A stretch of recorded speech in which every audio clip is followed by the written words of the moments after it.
어쩜 이렇게 시간이 안 가는지 정말 버스 안에서 고잉 이불 속에서 고잉은 언제나 너에게 고잉. Assalamualaikum warahmatullahi wabarakatuh. Di sini kami ingin menjelaskan tentang filsafat manusia. Di kelompok kami beranggota 5 orang. Yang pertama Sukma Susanti, yang kedua Ahmad Zaki, yang ketiga Azahra, dan yang keempat saya sendiri Tio Saputra, dan yang kelima Firmansyah. Assalamualaikum warahmatullahi wabarakatuh. Perkenalkan, nama saya Sukma Susanti dengan NIM 2331044. Di sini saya akan menjelaskan tentang ilmu filsafat. Dan dari pengertian ilmu filsafat tentang manusia dapat didefinisikan sebagai filsafat manusia adalah cabang filsafat khusus secara spesifik mempelajari hakikat atau esensi manusia. Ilmu filsafat manusia dibagi menjadi dua, yaitu ada objek material filsafat manusia dan ada objek formal filsafat manusia. Objek material filsafat manusia adalah gejala manusia. Gejala manusia tujuannya yaitu adalah menyelidiki, menginterpretasi dan memahami gejala-gejala ekspresi manusia. Yang kedua, objek formal filsafat manusia dapat didefinisikan sebagai dan terbagi menjadi beberapa bagian, yaitu dimensi, metafisis, sempurna, universal, diselidiki dengan menggunakan metode sintesis dan referensi. Baiklah, materi selanjutnya akan diterapkan oleh teman saya selanjutnya. Assalamualaikum warahmatullahi wabarakatuh. Perkenalkan, nama saya Azahra Rizka dengan NIM 2331061. Saya akan melanjutkan materi teman saya. Saya akan menjelaskan 3 perbedaan filsafat manusia dan ilmu tentang manusia, psikologi dan antropologi. Ilmu tentang manusia satu bersifat positifistik menggunakan metodologi ilmu alam, observasi dan eksperimental terbatas tampak secara empiris. Oleh karena itu, tidak dapat menjawab pertanyaan yang mendasar tentang manusia. Metode lebih fragmentaris menyelidiki manusia hanya bagian-bagian tertentu, menekankan aspek fisik dan psikologis manusia sebagai organisme, antropologi dan sosiologi, gejala budaya dan penataan sosial. Filsafat manusia bersifat metafisis menggunakan metode ilmu kemanusiaan, sintesis, reflektif, intensif, kritis. Gejala seperti filsafat manusia. Oleh karena itu, dapat menjawab pertanyaan yang mendasar tentang manusia. Metode sintesis dan reflektif, ekstensif, menyeluruh, intensif, mendalam, dan kritis.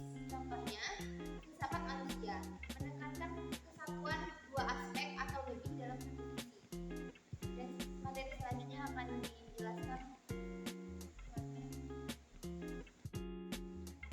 Dan di sini saya akan melanjutkan presentasi dari teman saya atau telah disampaikan tadi. Di sini saya akan membacakan 4 manfaat materi filsafat untuk manusia. Secara praktis, siapa sesungguhnya manusia membutuhkan pemahaman manusia secara menyeluruh sehingga memudahkan mengambil keputusan praktis atau menjalankan aktivitas hidup sehari-hari. 2. Secara teoritas, pemahaman manusia secara esensial sehingga kita dapat meninjau secara kritis asumsi-asumsi yang terdapat di balik teori-teori antropologi, psikologi, dan ilmu-ilmu tentang manusia. Manfaat lain dalam manfaat menjadi ilmu filsafat manusia, menemukan jawaban tentang siapa sesungguhnya manusia itu. Masalah-masalah terkait manusia sangat kompleks, sehingga persoalan tentang manusia tidak habis untuk dibicarakan. dibicarakan. Esensi manusia pada prinsipnya adalah sebuah misteri. Mungkin sekian dari saya dan Baik, di sini saya ingin menjelaskan tentang aliran-aliran esensi manusia menurut aliran-aliran dalam filsafat. Yang pertama, materialisme. Esensi manusia bersifat material atau fisik, menepati ruang dan waktu, memiliki keluasan dan bersifat objektif sehingga dapat diukur, dihitung, diobservasi. Yang kedua, tidak ada aspek spiritual di balik yang material. Dan yang ketiga, materialisme atau naturalisme. Istilah materi diganti dengan istilah nature atau alam, sehingga gejala atau gerak dapat dijelaskan menurut hukum kualitas. Gerak disebabkan karena ada gerakan eksternal yang menggerakkan. Dan yang keempat, kaum materialis pada umumnya sangat deterministik, gerak bersifat mekanis, untuk menggerakkan manusia adalah mesin. Dan yang kelima, manusia adalah bagian dari alam atau materi. Manusia adalah objek yang substansinya adalah berkeluasan. Manusia adalah mesin atau kumpulan sel dan sistem saraf. Manusia adalah daging tanpa jiwa yang menepati ruang waktu, mengalami perkembangan dan penyusutan sejalan dengan perjalanan waktu. Dan yang ketujuh, manusia merupakan makhluk deterministik atau tidak memiliki kebebasan perilaku. Manusia adalah akibat dari suatu sebab eksternal. Manusia bertindak karena ada sesuatu sebab yang mendahului atau stimulus yang menuntut untuk diberikan respon atau reaksi. Sekian dari saya lanjutkan kepada teman saya. Baik, assalamualaikum warahmatullahi wabarakatuh. Perkenalkan, nama saya Firmansyah. Saya di sini akan melanjutkan presentasi dari teman kelompok saya, yaitu Gio. Nah, untuk di sini yaitu tentang idealisme. Idealisme, kenyataan sejati bersifat spiritual, yaitu spiritualisme ada kenyataan di balik setiap penampakan atau kejadian. Esensi dari kenyataan spiritual adalah berpikir, karena tidak dapat diukur atau dijelaskan berdasarkan pada penguatan empiris menggunakan metafor kesadaran manusia. Nah, kekuatan spiritual bersifat rasional, berkehendak, berperasaan, kreatif, dan lain-lain. Terus penganut idealisme. Penganut idealisme itu berpandangan deterministik. Roh absolut atau Tuhan adalah bebas dan tidak terhingga, tetapi manusia sebagai bagian dari roh absolut maka tidak bebas dan berhingga. Kedudukan dan tindakan manusia sudah diatur sebelumnya oleh roh absolut. Tidak ada kebebasan individual atau kolektif, karena yang bebas itu hanya roh absolut. Individualisme ini personalisme, lebih menekankan bahwa roh bersifat pribadi atau individu mempunyai kebebasan untuk mengekspresikan dirinya. Nah, selanjutnya itu ada 3 aliran-aliran lain, yaitu yang pertama ada dualisme. Nah, untuk dualisme ini yaitu kenyataan sejati bersifat fisik maupun spirit, hal atau merupakan perpaduan materi dan roh.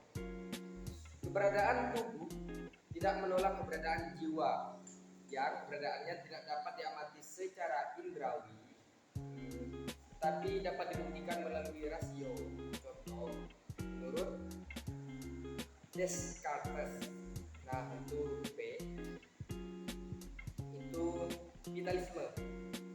Kenyataan sejati bersifat energi, daya, kekuatan, atau nafsu yang bersifat irasional, acuan acuan vitalisme adalah ilmu biologi dan sejarah biologi.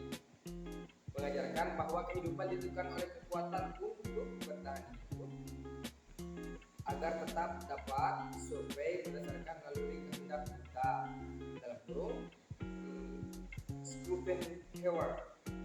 Nah, kehendak untuk berkuasa Nietzsche atau sejarah dan peradaban manusia digerakkan oleh dorongan tidak rasional dan liar. Untuk selanjutnya itu ada eksistensi, yaitu C, eksistensialisme. Esensi manusia bersifat konkret, individual, dinamis. Exist there atau dalam kurung X keluar, sister ada. Istilah ekstensi, sesuatu yang mampu melampaui dirinya sendiri, melampaui keterbatasan biologis dan lingkungan fisiknya. Selanjutnya yaitu D, strukturalisme.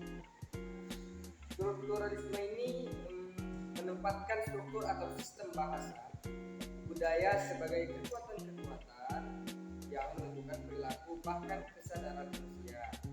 Manusia tidak bebas yang berstruktur oleh sistem bahasa dan budayanya.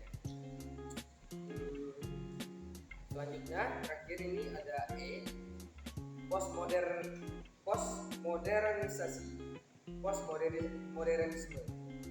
Nah, hampir sama dengan strukturalisme, tapi manusia didominasi oleh sistem-sistem kecil yang bersifat zaman.